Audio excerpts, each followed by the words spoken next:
Hey, hi. Welcome to Someone Else's Movie, the original podcast where an actor, writer, director, or nebulous industry figure gives a little love to a movie they didn't make. I'm Norm Wilner, senior film writer for Now Magazine, and this is the other thing I do.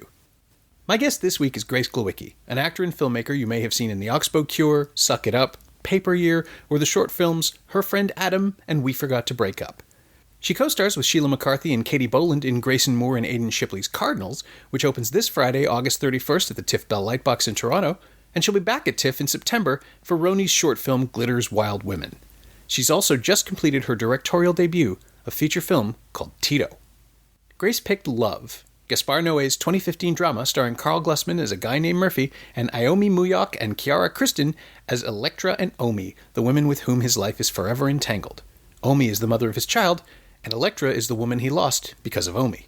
And when Murphy hears Electra has gone missing one New Year's Day, he falls into a fugue of memories, many of which, well, most of which, revolve around the more carnal aspects of their relationship.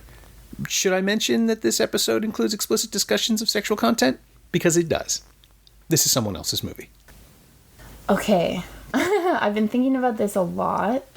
Okay, so I think I chose Love because I have a best friend named Harry, and we went to McGill and studied film together there, and then we moved to Toronto to pursue film and became roommates, and we bought cameras together, and we started shooting comedy sketches together, and our common sense of humor was very much like we got off and got excited about pushing the boundaries of comedy, and we were getting into movies and making movies, and then... You know, when we were kind of, like, we felt like outsiders, kind of, so we wouldn't necessarily always be, like, going out to the club or anything like that. So one of our thrills was watching shock films together, and so I have this very positive association to Gaspar Noe because of Harry. And just the fact, like, we were just so overtaken and excited by the fact that a film could make us scream and squeal and close our eyes. And it felt like a party watching Gaspar Noé's films, even when they ruined the night. Just felt like such effective cinema, and it just made us so excited about pushing the boundaries and what we could do. And it just feels like it's a part of our narrative as friends and as filmmakers that, like, shock cinema was just such an exciting thing. So it was one of those key developmental road posts. Mm-hmm, for sure. Road signs. So, but Love couldn't have been the first one. So we watched Irreversible first, and I watched it with him, and another guy was there. And after the rape scene, I just remember being so affected by it, and I couldn't look at them. Like, just the fact that they were men, and I had just seen this, and they're such sweet feminist men, but it was so...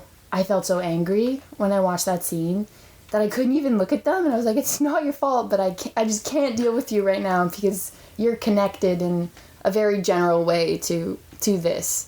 And that, of course, was just, like, angry association in my brain, but it totally makes sense, because the film is about the male gaze, right? Like, you're seeing a masculine version of that scene, so, yeah. Well, I would say that scene to me is neither masculine nor feminist. It's almost objective, like, he just subjects you to it, like, it just felt like he just made you watch the horror and didn't give you any relief.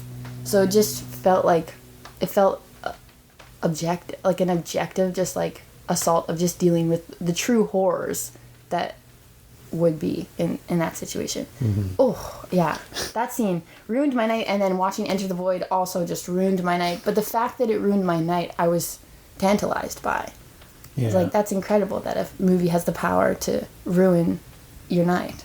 It's something I found Love to be one of those strange and confounding ones, because by collapsing it down to just a handful of moments in two relationships, it's doing something different from his other work. And so well, first of all, where and how did you see it? What was your experience of it? I think I saw it at TIFF in 3D first. Okay, yeah. And then I think I saw it again, and then again and again. I've seen this movie so much, and it's just been a movie that I can watch again and again and again. I watched it this morning, watched it last night. Oh, I editing with my editor for the feature. It was one of the reference films for us cutting. It was one of my reference films for writing my feature, and it has nothing has nothing to do with similar subject matter. But I guess I'm kind of segueing into something else. But no, go right ahead. But it's just like he's so. I just find him technically so simple. Like love almost feels like a fable, a relationship fable to me. It's like a simple storytelling in these long, beautiful tableaus, kind of, or one shots or whatever. And they're beautifully lit. I find his casting, he casts charisma. Like, they're just like candy, very simple storytelling, and very accessible. But yeah, so I think that's what drew me to continue to watch it again and again, is it just feels like candy. Like, they just feel like it's a candy movie. Yeah. So it's not comfort food exactly, but something that you find comforting? Or... Just like, I just find it like yummy. Okay. Like, it's just like, this is just good. This is just good. Like, I wouldn't change a frame. Okay. So the time jumping and the, I mean, that was the thing that really struck me with this one, the way that, that Murphy, the lead, will be in the same physical space. Yeah. And it'll snap to a previous moment or a previous year without giving us any guidance. Just the way, you know, like his right profile is the only thing we have to focus on, and then suddenly he's physically in the same place in the frame, but we're in a new location, and it's up to us to figure it out. That's... I missed it theatrically, sadly. It was just... It's one of those things where a TIFF, if anything is over 2 hours, and I can't immediately schedule it, there's no way I can catch up to it, because you just don't have the time to get to it and wait for the screening to start, and then, you know, you lose 3 hours that way. And it's possible to see 2 other things in that window, which is inevitably what my editors will want me to do. Yes, of course. So I caught up to it on video, and I have no idea what that would have been like in 3D, but I think those shots would have been the most interesting things, because you're suddenly, like, the space changes. It was pretty cool, and I think more than the 3D thing, I always forget about Love, even though I guess it was like a sensational part of when it was released, like the fact that it was 3D, and there was this like close-up money shot that like jizzed all over the audience, and it was this sensational thing. But what I remember most about watching it with an audience was just like, especially that first scene, like sitting in a room full of 100 people watching this sex scene was like incredible. Just to feel the tension in that room of how we're all having an experience of this moment, but terrified of each other. Like, there's just an incredible tension in that, watching this movie with an audience, that I just found like, ooh, this is a punk film. Like, it was just great. And then on top of that, the fact that the sex is sex that we can all have. It's not porn sex. It's not, like, yes, there are these gorgeous actors, but like the actual sex is quite accessible and ordinary. Yeah, totally. And we're so scared of it, and there's no reason to be. And I just thought that watching it with all those people having those realizations was like that first 2-minute scene was like worth it for me. Yeah, you had already won in my books. It's way longer than 2 minutes. Oh god. It's no, it is, because it's really flew by. It's fascinating to watch any kind of undeniably real physical activity, I think.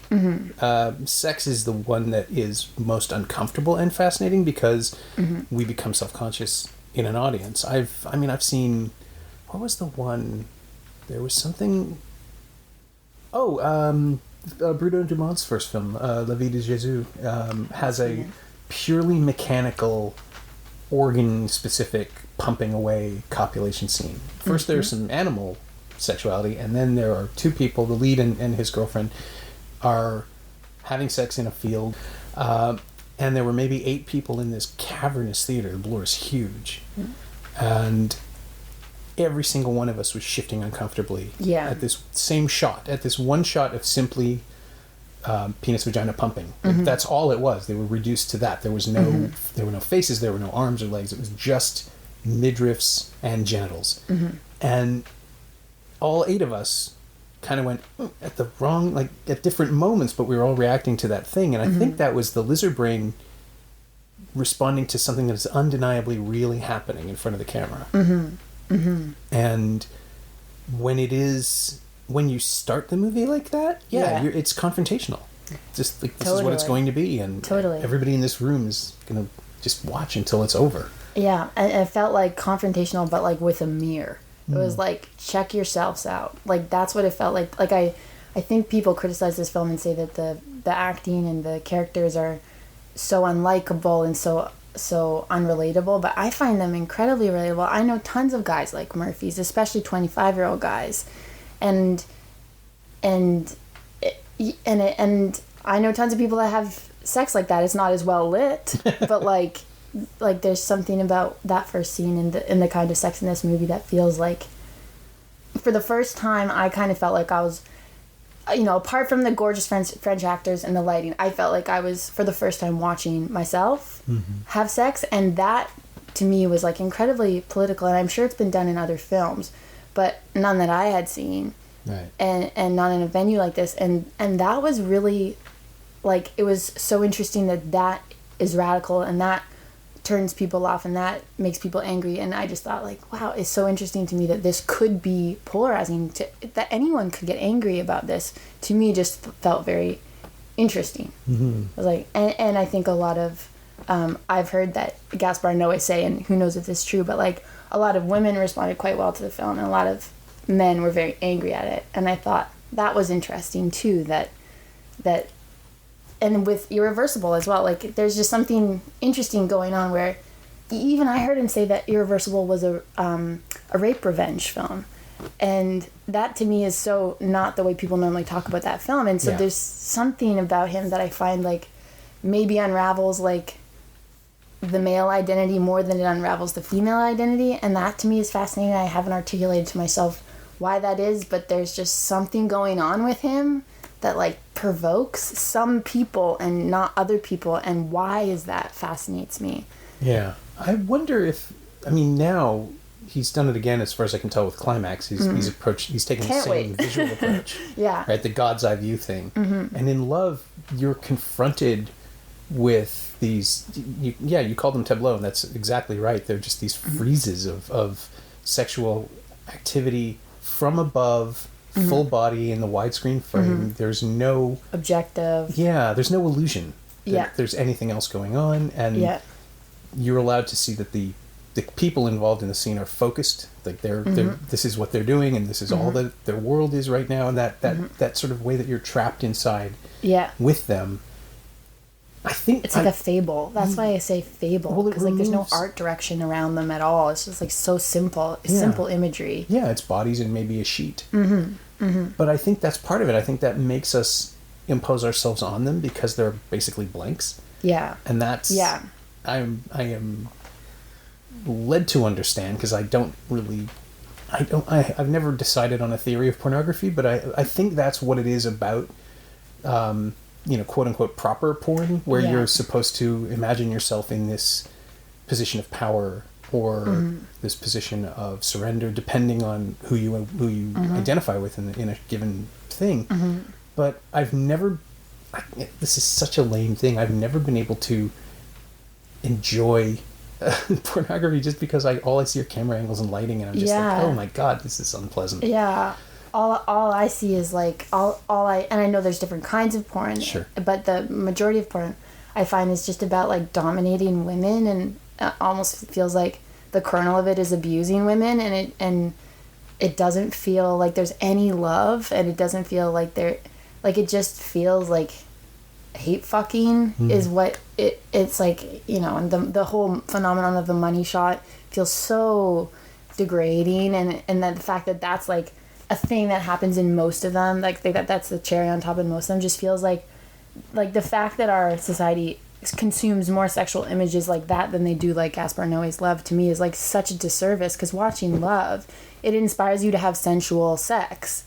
Watching porn inspires you to have hateful sex most of the time. Like, of course there's different kinds of porn, so I'm generalizing, but yeah, like it just felt like, and then the fact that this movie could unravel people, well, porn exists, and I'm sure they have no problem with consuming porn, just feels so hypocritical and so like, ooh, strange. But that's the shout down, right? You can just say, oh, this isn't art, this is pornography. I don't care to identify it as narrative or storytelling or emotional investment.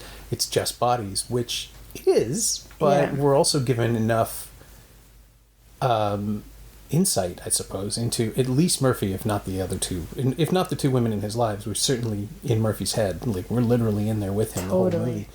And he's given enough complexity. He's given enough rope, because he's not a great person. But he's not a terrible person either. He's in his 20s, and he doesn't know who he is, and he's not very good at anything, and he's terrible at relationships. And less horny. And But he also, within 10 minutes, we're aware that he cares about this family that he's built for himself, even if it's accidental. And his child, Gaspar, which, come on, dude. I love it. I love it. The kid is named Gaspar, the art dealer's named Noe. I love Can't it. get away from it. That's like in watching it with the theater, like when he said, they're like, what should we name it, Gaspar? The whole theater erupts. Like we're all having the best time. And that's what I love about him too, is he references himself. There's movie posters all over of all the films he loves. There's the Love Hotel in the bedroom. Like, he's so not afraid to say, like, this came from my brain. Like I made this piece of art. It's about me and different iterations of me and different kernels of my experience. And he's got like great 70s music, great lighting, like sexy people, charismatic people, wonderful clothes. It's just like it's such a stylish film. Like, it's so stylish, so enjoyable. He's just like, he's a great filmmaker. Like, he's got great craft, and it's fun. Like, I think that's when people go wrong with Gaspar Noe, with this film at least, is like they take him too seriously and say like other people have done it far better and far more intelligently. But I'm like, I don't think that's what he's kind of punk and kind of rock and roll, and like, it's fun candy. Yeah. It's fun. It's a fun film. It's weird for me to see him embraced on that level, because some part of me always wants to write him off as a poser. He's not. He's clearly not. He's he's been working at this long enough. I always feel like I figure I should apologize for my opinion of him first. Yes. Because he's been doing this for 20 odd years now, and there's no question he's doing exactly what he wants to do, and he has collaborators who trust him and respect him enough. And has been validated by Kant. Yes. Yeah. No, he's doing his thing. And I'm trying to sort of reinterrogate myself and figure out why I think his thing is less valid. Yes, because I was aware of this in you, that you're not a fan of Enter the Void at all. I just found it so... It's one of those movies where every 10 minutes I was just like, yes, okay. I know, why am I still here? I get what you're doing. And Love doesn't hit me that way. Love is actually...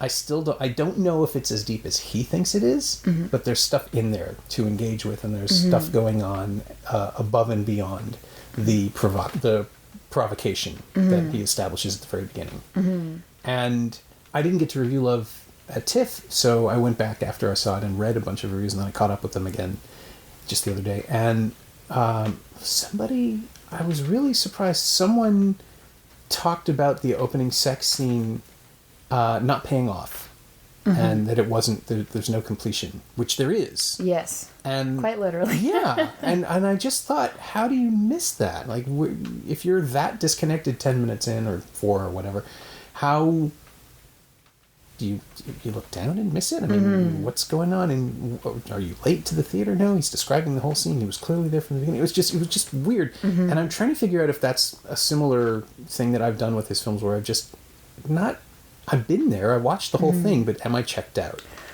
I wonder if it's like, you say, like I get what you're trying to do. And is that your need to have control in the experience? Possibly. And perhaps, like, not letting him take you on his ride and enjoy it?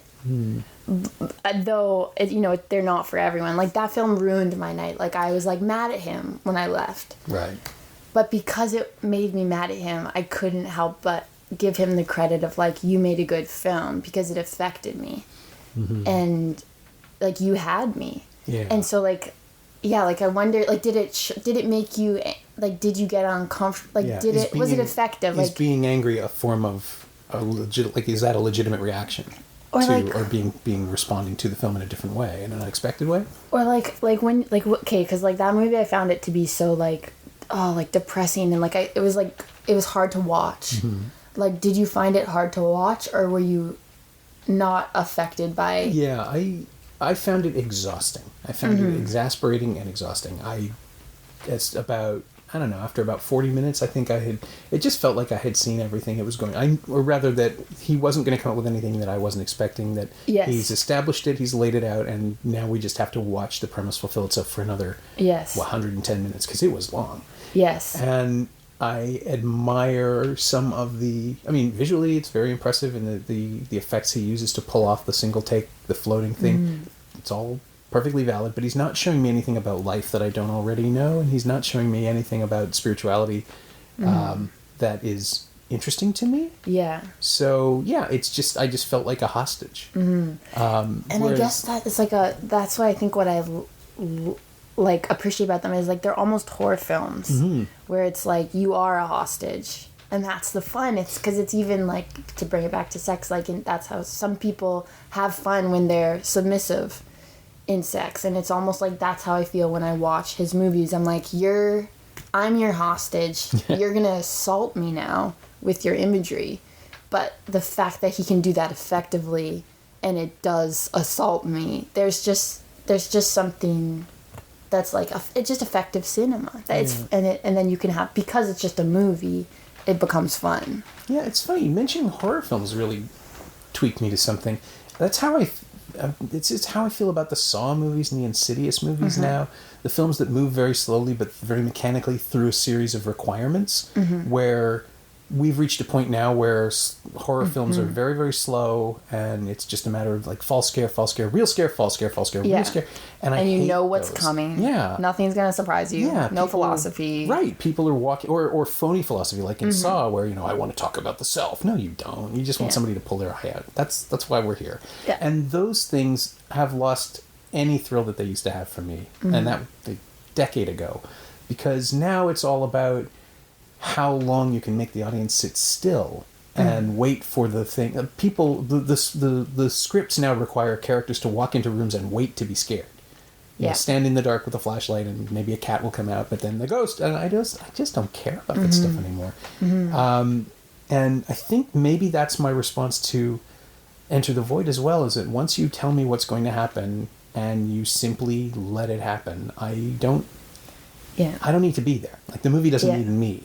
Which I can respect, but it burned me out so quickly that I had no interest in it. When love at least starts playing with time and makes me engage actively in who these people are and figuring out why it's important that this person is out of the picture and this person is here now, that's I'm immediately invested, at least on that level, and that's great. You're engaging my brain, and as well as all the other things that it's pulling on emotionally and intellectually. I'm trying to solve the puzzle while all these things are happening, and I like that. That's my thing. That's what I respond to. You're an active participant. I like knowing that the movie in front of me has thought about it at least as much as I'm going to think about it. I really appreciate that exchange. And it doesn't have to be horror, and it doesn't have to be extreme anything. I saw. I think I can talk. Yes, it'll be out by the time this episode drops. I saw Little Italy, which is contemptible in its construction. It is the lowest common denominator version, least effort of anything. It is basically, how can I make a movie that will make a lot of money and make people feel like they've seen another My Big Fat Greek Wedding, this ethnic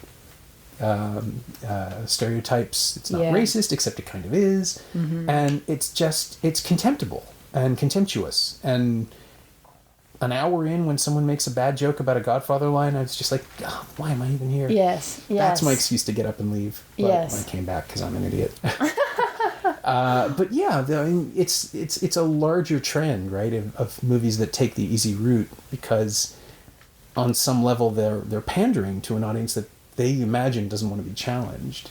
And I don't know how this gets back to Gaspar Noe, because he is not interested in that at all. He's clearly out to challenge his audience every time.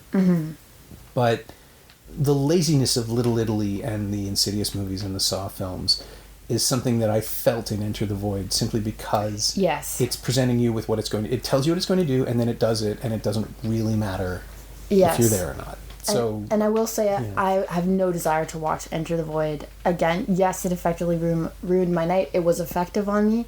but I was contemplating rewatching it for this And I've just chat. talked you out of it. Yes. Well, I talked myself out of it because I checked in and I have no real desire to see that film again because it was it was brutal for me to watch that. I didn't enjoy watching the abortion scene. Like, it was so effective. I don't want to subject myself to that again. Yeah, and that's, you know, for me, that was the moment where it's just like, oh, I see. So you're just going to keep, you know, it's that performance artist no one likes, where he just shows up and yells at you, and if you yell back at him, I'm gonna go to the show every time though. Like, the fact that no one likes. The fact that it's so polarizing and so controversial, it's like, oh, I have to see all of them. Like, I have to go, like, I sat through Nymphomaniac 1 and 2 back to back. Like, I have to see all these films, even if they end up assaulting me or whatever. It's just like, these are shock cinema. It's just so cool. Yeah. It's just so cool. Like, how bad can you be? Yeah, Von Trier is another one. Fun. Right? Like, I'm curious what you think of Nymphomaniac, because I know you like Lars von Trier. I'm kind of... It's funny, I like every other Lars von Trier. I had this... Yeah. We did an episode on Dancer in the Dark with Sofia Bodanowicz, and before all of the revelations were confirmed, right, that Björk had, of course, had a horrible time because Lars von Trier was torturing her. Yeah. And... Yeah, no surprise there. Yeah, it's one of those things where it's like, oh, man, no... And I didn't like it anyway. I'm much more of a fan of Breaking the Waves, as far as those go, but I also assume that he tortured Emily Watson, because it sounds like that's what he does. There's something so nihilistic about, like, he's making films and he's already dead. Like, there's Gaspar Noe is, like, alive and full of life for me, and Lars von Trier seems to be making films from a place of, like, already, like, nihilism, and he's, like, already, he feels like a corpse making films. Like, I find his films so much more depressing than anything Gaspar Noe makes, because there's I find such life in his films, even if they are repulsive or whatever. I can understand that. I mean, you know... Oh, I love Melancholia. Melancholia is pretty great. Yeah. Like, Melancholia is a film about depression. I forgot we did that one too. Brendan Canning did that one. And watching it again the week before, I was just like, wow, yeah, okay. I remember really loving this, and now I'm totally connecting with why. Yeah, he's great. Lars von Trier is great. He can be, but he's also the guy who made Nymphomaniac and Antichrist. Antichrist especially, which just like, it's exactly as glossy and gorgeous as Melancholia. It's just hateful and awful and ugly. And yeah, the nihilism is an excellent way to put it. He really just... He and every 2 out of every 3 Michael Haneke's, I feel like like he's mad that I showed up. That he's angry that there's an audience at all. Because he just wants to go off and, you know, throw rocks at squirrels, and now he has to make a movie and go and talk about it instead. Noe, I mean, there is this whole cinema of provocation. Obviously, it goes back well before any of these men were making it, or women. There got to be a couple. The only one I can think of is that movie Raw. Did you see that film Raw? I actually just brought the Blu-ray back from the UK. It's great. I love it. Yeah, I want to see more women making these shock films. There's a couple. I was about to say Corley Fargate, I'm sure I'm mispronouncing it, made Revenge, which was at TIFF last year, and I think it's on Shudder now, or it will be soon. Cool. I'll have to check it out. Yeah, it's a reductive rape revenge movie in that it really only has, you know, 4 characters, 3 men and 1 woman in this desert with minimal resources, and bad things happen constantly, and at no point is it because someone does something... Well, I mean, there's one stupid decision, but other than that, it's all really unpleasantly convincing. You can believe that all of these things are happening, but then the revenge aspect of it is just played up as operatic. By the end of it, it's just characters slipping around in their own blood, fighting each other. This is what this genre needs to be. Yeah, and I gotta see that. I gotta see all of them. There's something about them. There's a lot of bad ones, though. Yeah, that's the problem. I'm right? sure. And Noe has been working in his little corner where he can make Enter the Void, which I just still have no time for. Like, just the more I think about it, the more the angrier I'm getting that it's the same guy who made Love. Yeah. But then Love comes along and it's like, it's harder to shake. I couldn't dismiss it. I didn't want to. But it's grappling with something, as you said, it's him. Like, there's something real and personal here that just can't be ignored. And I find it's relatable too, because it's like it's like back to like the fable aspect of it, like the it's been criticized for being like a really like simple, dumb script and like the dialogue being dumb and simple, but it's something, a simplistic storytelling in a really, like, I've had like this kind of relationship hasn't happened to me specifically, but like generically, yes, where like you're in a relationship with someone, you become infatuated, and then someone gets jealous of someone, and then someone starts seeing someone else, and someone tries to get someone back, and then they break up, find someone new, and then you lament the lost passion that you had. Like, there's something that's so like universal about the storytelling that feels so smart and so accessible. So it's about him, but it also is like a universal love story too, and especially amongst my friends, like there's just something about it feels so relatable. Yeah, even though it's his world. Well, I think that's it, right? When you're that young, I think this is why movies about teenagers are never out of vogue, because physically you're beautiful. Like, it's the best. You're watchable, smooth, unlined, visually striking. You're always gonna, like, an 18, 19-year-old face is just unlined, hasn't lived yet. You can imprint yourself on it, on anything, male or female. But the way that everyone feels at that point in time, when you just, everything is the most important thing that's ever happened, and the worst pain you've ever suffered, and the greatest joy. And Murphy, he's 25, right? But he's 25. Not that old. He's not that mature. He's probably much more like, he's impulsively moved to Paris with this girl he had sex with once, as far as I can tell from that flashback. Yeah. And he's unformed. His, like, just the way he talks about how he wants to make philosophy. A movie. Yeah. He's he's that film student. He's that kid who is bursting with ideas that he doesn't know other people have already had. Yeah. Super relatable. Yeah. We've all been that dumb. And dated guys that dumb too. Quite possibly. I was lucky enough to miss that window. I was probably that guy, but I was lucky enough to miss that window. But you're seeing someone who is learning, like, he's tasting regret for the first time, and he doesn't know what to do. Like, he can't function. He's obsessed with this woman who's vanished from his life long before she actually vanished. And I think the end of the film, where "I'll love you until the end," and then the words "the end" immediately burst onto the screen. That's so fun. It's funny, it is, but that's also him twisting the knife that, like, it's a part of his history now. He can't get back to it. And what if that is true? What if he really will love her until the end, and that has destroyed the 70 or 80 years he has left ahead of him, because that's the one thing. Well, the only counter thing that comes to my brain for that is that, remember the part with, I don't know if her name is Lucille, but like there's the ex-girlfriend, that there's just a few flashbacks to her, and he says to her, "I'll love you forever, like I'll love you till the end." So there's a doubling of that, the final shot. So I feel like it's alluding to like a cycle he's gonna go through forever. Like, he's gonna fall in love and say that, like, this is it. I'm gonna love you till the day I die, and then it's gonna get destroyed, and then he's gonna fall in love with someone else and do the exact same thing. Yeah, which I assume we all do anyway. So relatable, but awful. Yeah. Well, no, certainly if he's doomed to destroy his family, doomed to ruin his kid's life in much the same way he's ruined everyone else's. He's a sort of a wrecking ball, but he believes he has integrity, so that makes it worse. Yeah, that's what makes me not like him, is that he doesn't seem to be self-aware about. Well, he's a guy. That. He's 25 years old and he's a film student. Of course, he's not self-aware. Yeah, he wants everything but doesn't know how to maintain it. Yeah, and doesn't know how to work for it either. Like, things just fall into his lap. He doesn't mean to start a family. He doesn't mean to leave. Only he just keeps chasing whatever it is he desires, and ends up in new situations, which he then makes the best of while also sulking about it. And that was something too that I'd forgotten, just how early on we are reminded or confronted with the fact that he really doesn't like his partner, that he is miserable. Yeah, which is so funny. Like that, and the whole audience erupted at that point too, and he's like, in the beginning, this beautiful, like, French models in his bed. She's gorgeous. They have this beautiful baby, a gorgeous apartment. And he's like, I feel like I'm in a prison. Yeah. I hate this bitch.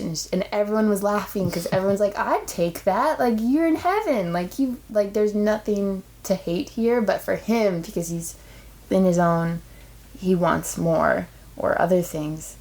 It's just, yeah.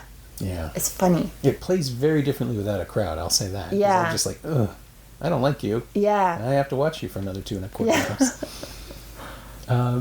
But the contrast between his unpleasantness and his vulnerability in the sex scenes, that's something that I found really striking the second time through. The just the sequence. Well, I mean, the sequence with the trans date, I guess I'd say. I don't really know how to describe that. A love scene that goes horribly wrong. Yeah. And is not transgressive. Like, it's not offensive. It's not, for Noe, it's surprisingly well handled. Yeah.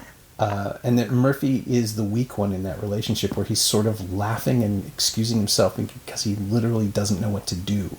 Sort of moving his arms in that weird flappy way. Yeah. That Everyone really was laughing surprised me. at that scene too. Well, good, yeah, because that's interesting. Like, that's something that I wasn't expecting from Noe, because every other time sexuality has reared up unexpectedly in his films, somebody dies, someone's punished, and this didn't do that. And that, I think, maybe that's what allows me to like love. Yeah. Nothing bad ever happens. Like that. Like, even with Elektra's fate, which we like assume she's turned into this junkie and is maybe OD'd and died or something. Like, that was part of why I loved the movie so much when I first watched it, was because I had watched Irreversible and Love and was just like, he just brutalized me both times. And so I was going into Love being like, okay, don't get too relaxed because it's gonna get bad. Like, shit's gonna get intense. And then it never happened. Like, I never had to look away, which was great, you know? Yeah. It was hopeful somehow. I was like, oh, he's full of life and love. Yeah, how did he do that? Yeah. I don't know how he can be an optimist. It doesn't sound like Climax is a terribly optimistic film from what I've heard of it. Although apparently there's some really fantastic choreography in it. Looks great. I'm so excited. I'm curious. That's the other problem with this sort of career. It's like, what do you do for an encore? How do you top? Do you even try to top the last one or build on it, or do you just do what he does in Love, which is incorporate all of those previous ones and just sort of reference them? I mean, that hallway or that tunnel is definitely the same one as Irreversible, right? Or at least it's lit the same way. But I'd be surprised. Yeah, but in that scene, I'm pretty sure all of us are supposed to be incredibly tense and wait for the intrusion of other people, but it never happens. And is that a signal to, relax, I've got this, I'm doing something different? Or is it just him going, haha, I made you squirm? I don't know. I wonder if it was because he wanted to put the focus on you're gonna find this shocking because you can't handle the human body having sex. I wonder if that was the point of why he kept it. He didn't ever let us see something gruesome in the film because he wanted to expose the hypocrisy of our relationship to sexuality. And that, which is so, I think he was effective in doing that, which is always, I think, a good thing to do. Yeah. It's in an our society. Yeah, it's an interesting point to raise, too, in the middle of a movie that's already had so much just explicit graphic sex in it already, to sort of say, oh, actually, you're now starting to worry about what might happen as opposed to what is happening, and that detaches you a little bit, or detaches the experience of watching it. It comes back to what you were saying about people responding to the opening scene, or all being forced to respond to each other responding to it. The thing about vulnerability in emotional material is so much easier. People don't have problems crying along with, what's a good example? Stepmom or Mamma Mia, or one of those things where it's just, it's a purgative. It's designed to make you burst into tears and have a good cry, but to actually be caught up in something else, in something that's not a simple emotional response, something as complex as arousal, or responding to just anything that is utterly banal.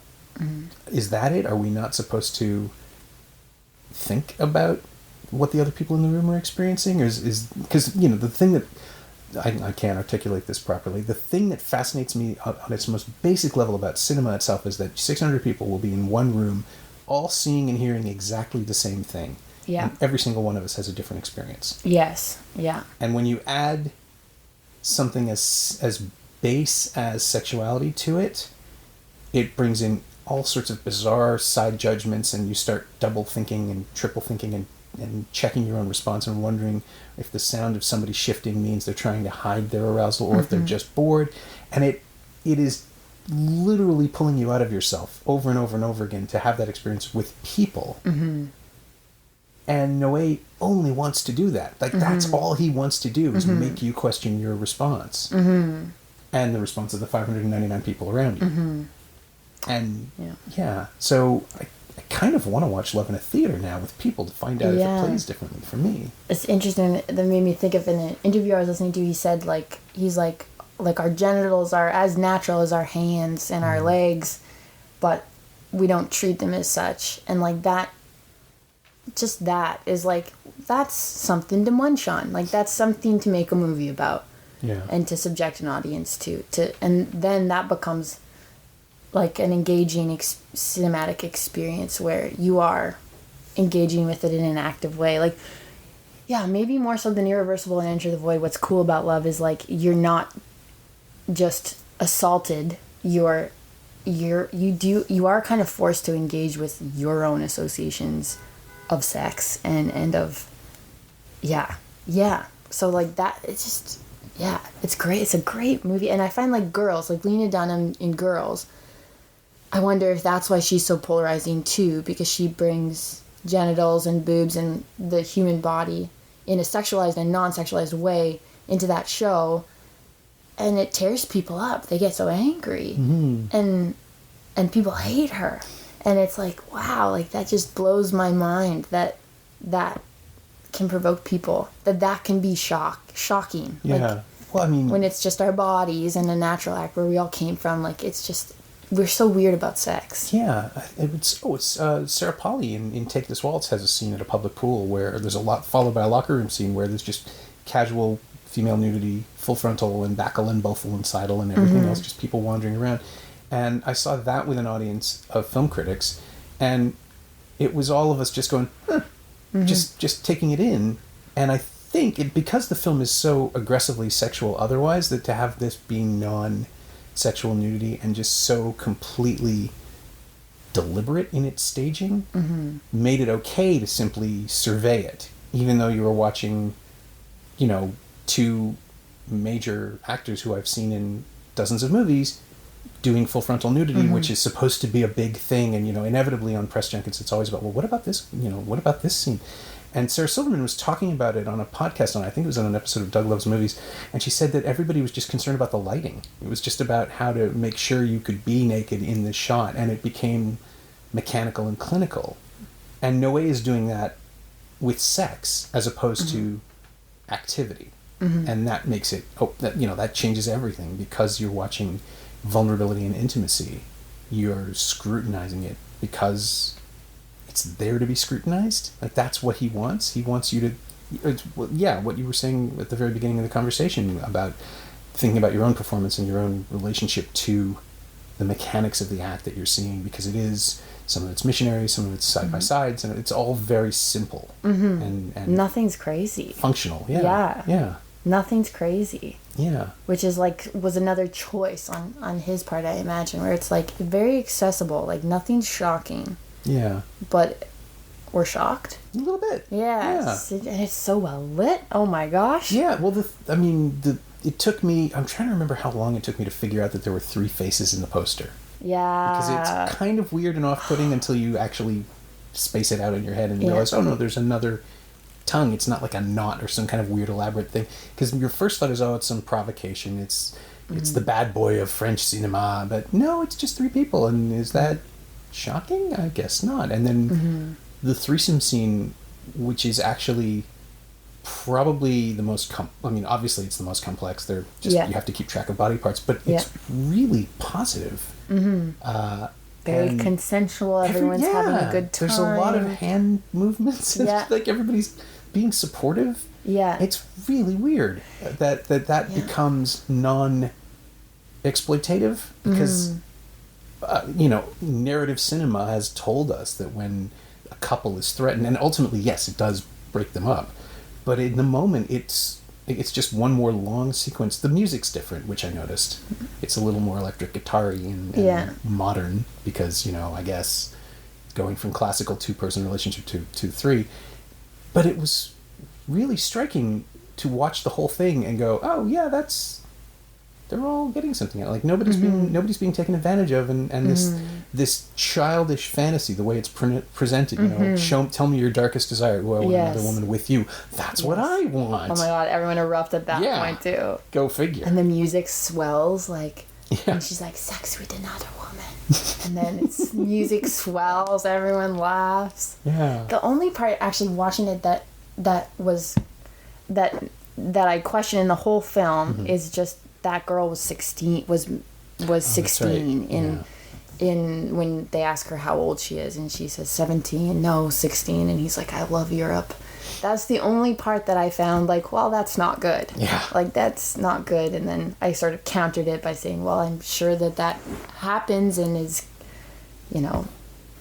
Yeah. That's the rationalization we all make in the moment. Yeah. To sort of justify why we're enjoying something. Yeah. And which is tricky. Yeah, it's a weird place, but honestly, with Noe, if that's the worst thing that comes out of one of his movies, I'm pretty it's cool a success. Yeah. And that's not good for me to think that, but that's where that was my apprehension, I guess. And then, of course, if she says she's that young, something's going to go terribly wrong. But and it kind of does, but it kind of doesn't. Yeah. And it's all about. I think I hate this idea, but if there's a sequel. If he does pick up these characters again, because I think that's always a possibility with his work.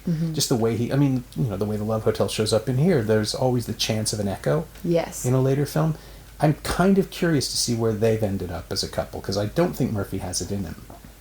To stay. To be a decent person. Like, he'll find another excuse, he'll find another way through. Yeah. But I kind of want to see if I'm wrong. I think, I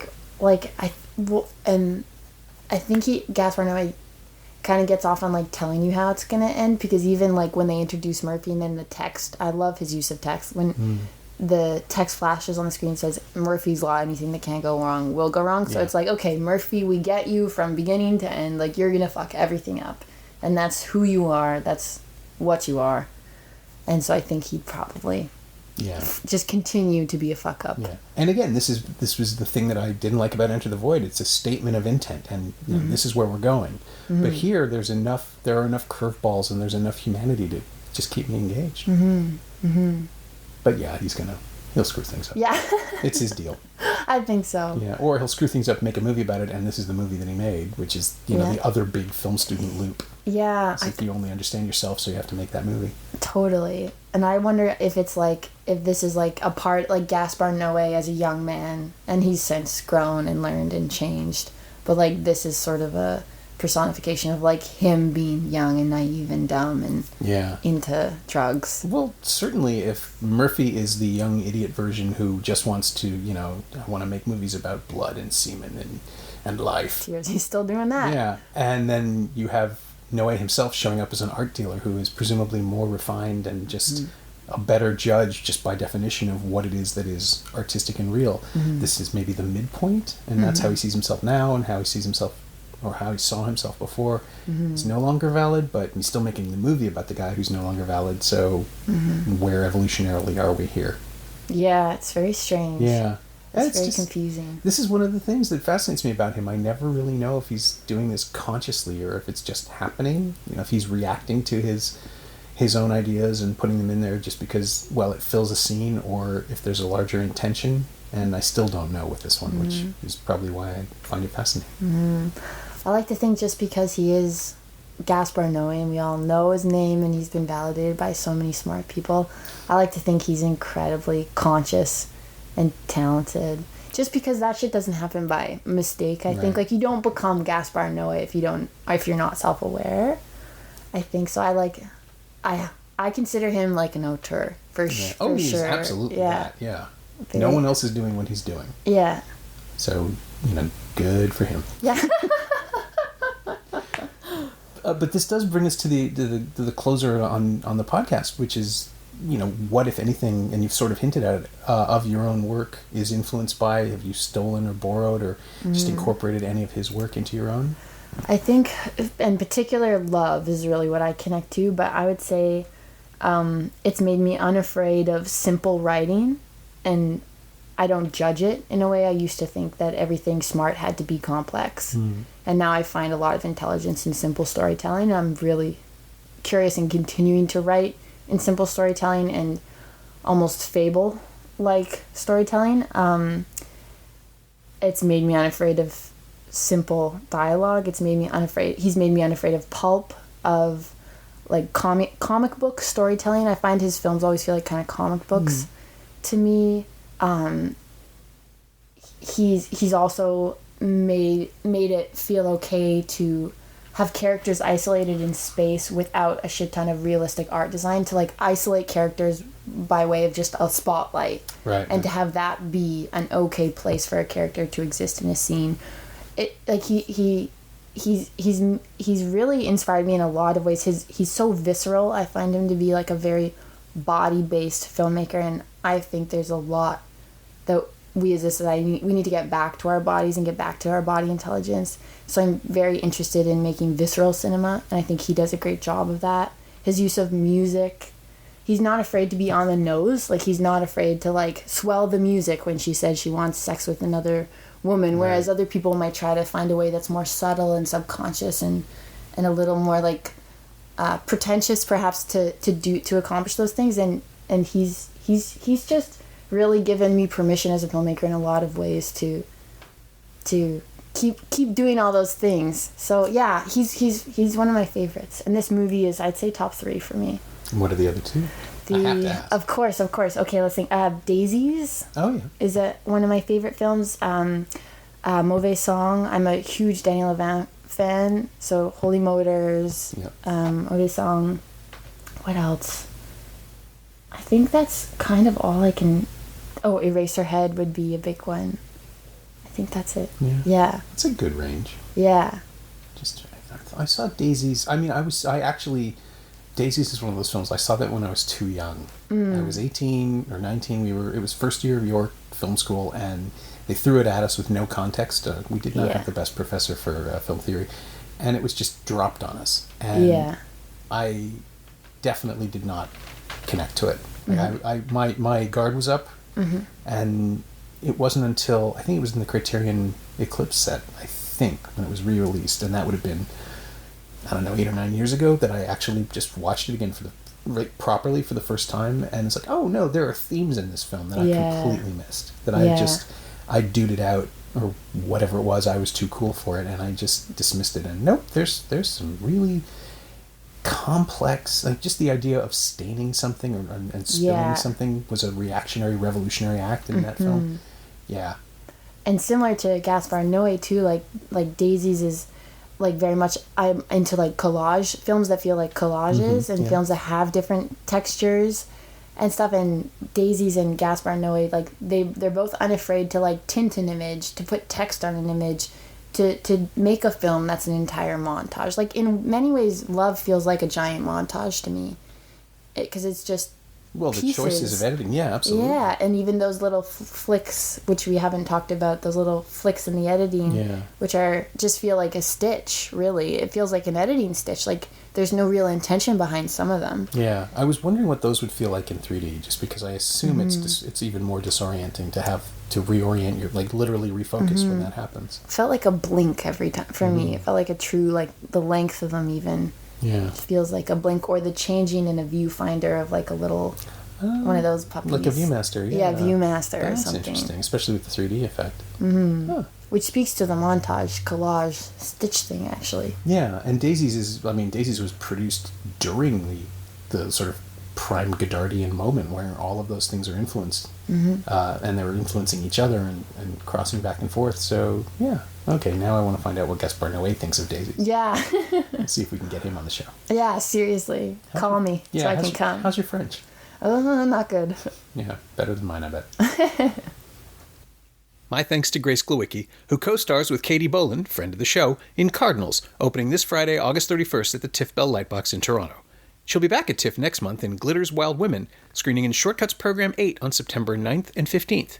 Check tiff.net for details. Thanks also to Angie Power. She knows what she did. Grace isn't on Twitter, but you can find her on Instagram at Grace Glowicki, all one word, and you can find Love streaming on Netflix in the US and in various foreign Blu-ray and DVD editions. Amazon Canada has the UK Blu-ray for like $12 and includes the 2D and 3D versions, but you will need a multi-region player. As always, you can find me on Twitter at Norm Wilner and elsewhere on the internet at nowtoronto.com. You can also find this podcast on Twitter at Semcast, S-E-M-Cast, and on the web at someoneelsesmovie.com. If you want to leave a review on iTunes or Apple Podcasts or wherever you enjoy the show, that would be greatly appreciated. Every little bit helps, it truly does. Thanks for your support, and thanks for listening.